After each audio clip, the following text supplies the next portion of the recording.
Hi ಎಲ್ಲರಿಗೂ welcome back to my YouTube channel. ಈ ಹಲಸಿನ ಹಣ್ಣಿನ ಸೀಸನ್ನಲ್ಲಿ ಎಲ್ಲ ವೆರೈಟಿಗಳನ್ನು ನಾವು ಮಾಡ್ತೇವೆ. ಹಾಗೆ ಇವತ್ತೊಂದು ಸ್ಪೆಷಲ್ ಆದ ರೆಸಿಪಿ, ತುಂಬ ಒಳ್ಳೆಯದು, ಆರೋಗ್ಯಕ್ಕೂ ತುಂಬ ಒಳ್ಳೆಯದು, ಹಾಗೆ ತುಂಬ ರುಚಿಕರ ಕೂಡ. ಹಲಸಿನ ಹಣ್ಣಿನ ಪಾಯಸವನ್ನು ಇವತ್ತು ಮಾಡ್ತಿದ್ದೇನೆ. ಇದನ್ನು ಹೇಗೆ ಮಾಡೋದು ಅಂತ ನೋಡೋ ಬನ್ನಿ. ಮೊದಲಿಗೆ ಒಂದು ತುಂಡು ಹಲಸಿನ ಹಣ್ಣನ್ನು ಕಟ್ ಮಾಡಿ ಇದರ ಎಲ್ಲ ಹೂಳುಗಳನ್ನೆಲ್ಲ ತೆಗೆದಿಟ್ಟಿದ್ದೇನೆ. ಇದು ತುಂಬ ಸ್ವೀಟ್ ಕೂಡ ಹಣ್ಣು, ನೋಡಿ ದೊಡ್ಡ ದೊಡ್ಡದಾಗಿ ಉಂಟು. ಇದನ್ನು ಕಟ್ ಮಾಡಲಿಕ್ಕೆ ಕೂಡ ತುಂಬ ಸುಲಭ. ಇಲ್ಲಿ ಇದರದ್ದು ಒಂದು ಭಾಗ ಸಾಕಾಗ್ತದೆ ನಮಗೆ ಇವತ್ತಿನ ರೆಸಿಪಿಗೆ. ನೋಡಿ, ಇನ್ನು ಇದನ್ನು ಸಣ್ಣ ಸಣ್ಣ ತುಂಡುಗಳನ್ನಾಗಿ ಕಟ್ ಮಾಡಿ ಇಟ್ಕೊಳ್ಬೇಕು. ಯಾಕಂದರೆ ಈ ರೀತಿ ಮಾಡೋದ್ರಿಂದ ಸ್ವಲ್ಪ ಬೇಗ ಬೇಯ್ತದೆ ಅಂತ ಇದರಲ್ಲಿ. ಮತ್ತು ತಿನ್ನಲಿಕ್ಕೆ ಕೂಡ ಸ್ವಲ್ಪ ಸಣ್ಣ ಸಣ್ಣದಾಗಿ ಸಿಕ್ಕಿದರೆ ತುಂಬ ಟೇಸ್ಟ್ ಆಗ್ತದೆ. ಎಲ್ಲವನ್ನು ಕೂಡ ಈ ರೀತಿಯಾಗಿ ತುಂಡುಗಳನ್ನಾಗಿ ಮಾಡಿ ಇಟ್ಕೊಳ್ಳುವ.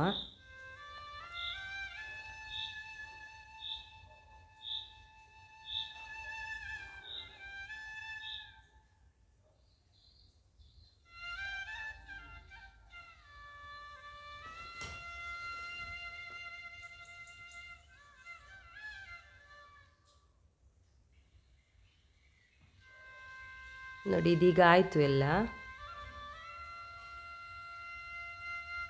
ಇಷ್ಟ ಆಗಿದೆ. ಈಗ ಮೊದಲಿಗೆ ಒಂದು ಅರ್ಧ ಭಾಗದಷ್ಟು ತೆಂಗಿನಕಾಯಿಯ ತುರಿಯನ್ನು ತಗೊಂಡು ಇದನ್ನೊಂದು ಮಿಕ್ಸಿಗೆ ಹಾಕಿ ಇದರ ಹಾಲು ತೆಕ್ಕೊಂಡು ಬರಬೇಕು.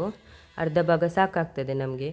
ನಂತರ ಒಂದು ಪಾತ್ರೆಗೆ ಒಂದು 2 ಟೇಬಲ್ ಸ್ಪೂನಷ್ಟು ತುಪ್ಪ ಹಾಕಿ ಗೋಡಂಬಿ ಮತ್ತು ದ್ರಾಕ್ಷಿಯನ್ನು ಚೆನ್ನಾಗಿ ಹುರಿದುಕೊಳ್ಳುವ.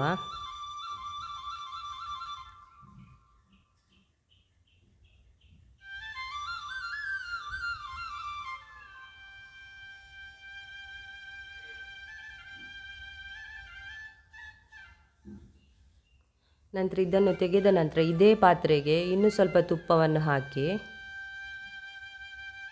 ಇಲ್ಲಿ ಕಟ್ ಮಾಡಿ ಇಟ್ಕೊಂಡಿದ್ದಂಥ ಹಲಸಿನ ಹಣ್ಣನ್ನು ಇದಕ್ಕೆ ಹಾಕಿ ಚೆನ್ನಾಗಿ ಫ್ರೈ ಮಾಡಬೇಕು.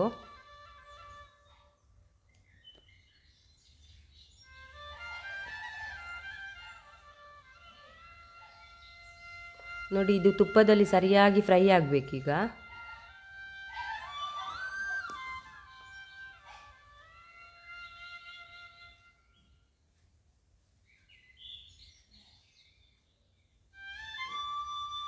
ಒಂದು 5 ನಿಮಿಷಗಳ ಕಾಲ ಸರಿಯಾಗಿ ಫ್ರೈ ಆಗಲಿ.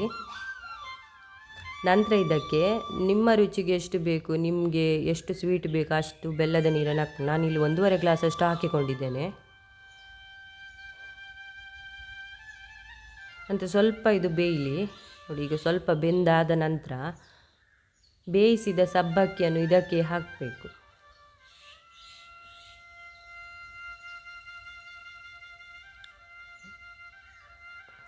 ನೋಡಿ, ಬೇಯಿಸಿದ ಸಬ್ಬಕ್ಕಿಯನ್ನು ಇದಕ್ಕೆ ಹಾಕುವ. ನಂತರ ಕರೆಕ್ಟಾಗಿ ಒಮ್ಮೆ ಮಿಕ್ಸ್ ಮಾಡುವ.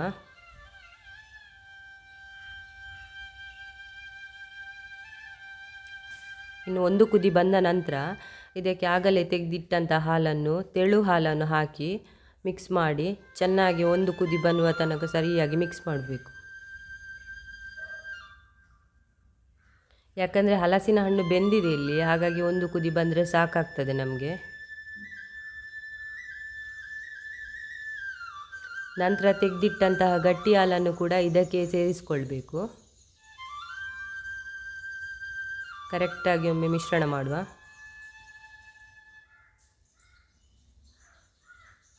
ನೋಡಿ, ಕಲರ್ ಕೂಡ ಹೇಗೆ ಬಂದಿದೆ ಅಂತ, ತುಂಬ ಚೆನ್ನಾಗಿ ಬಂದಿದೆ. ಹಲಸಿನ ಹಣ್ಣಿನ ದೋಸೆ, ಹಲಸಿನ ಹಣ್ಣಿನ ಅಪ್ಪ, ಗಟ್ಟಿ ಎಲ್ಲ ಮಾಡ್ತಾರೆ. ಇದು ಕೂಡ ಒಂದು ಸ್ಪೆಷಲ್ ರೆಸಿಪಿ. ಇದನ್ನು ಕೂಡ ಟ್ರೈ ಮಾಡಿ ತಿನ್ಬೋದು, ತುಂಬ ಒಳ್ಳೆಯದಾಗ್ತದೆ. ನಂತರ ನೋಡಿ, ಹುರಿದಿಟ್ಟಂತಹ ಗೋಡಂಬಿ ಮತ್ತು ದ್ರಾಕ್ಷಿಯನ್ನು ಇದಕ್ಕೆ ಹಾಕಿಕೊಳ್ಳುವ.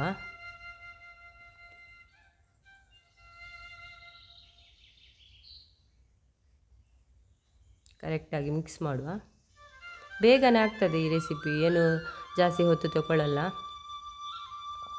ನಂತರ ಕೊನೆಯದಾಗಿ ಏಲಕ್ಕಿಯನ್ನು ಕೂಡ ಹಾಕಿ ಮಿಕ್ಸ್ ಮಾಡ್ತಿದ್ದೇನೆ.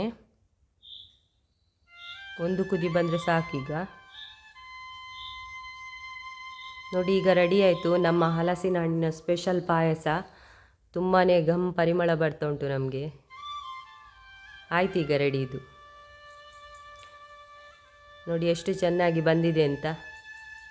ಇದನ್ನು ಯಾರು ಕೂಡ ಟ್ರೈ ಮಾಡಿ ತಿನ್ಬೋದು. ಅಷ್ಟು ಸುಲಭದ ರೆಸಿಪಿ, ಯಾರಿಗೂ ಕೂಡ ಮಾಡಿ ತಿನ್ಬೋದು. ಮಕ್ಕಳಿಗೂ ಕೂಡ ಕೊಡ್ಬೋದು. ಇದು ತುಂಬ ಒಳ್ಳೆಯದು ಆರೋಗ್ಯಕ್ಕೆ ಹಲಸಿನ ಹಣ್ಣು. ನೋಡಿ ತುಂಬ ಒಳ್ಳೆಯದಾಗಿ ಬಂದಿದೆ.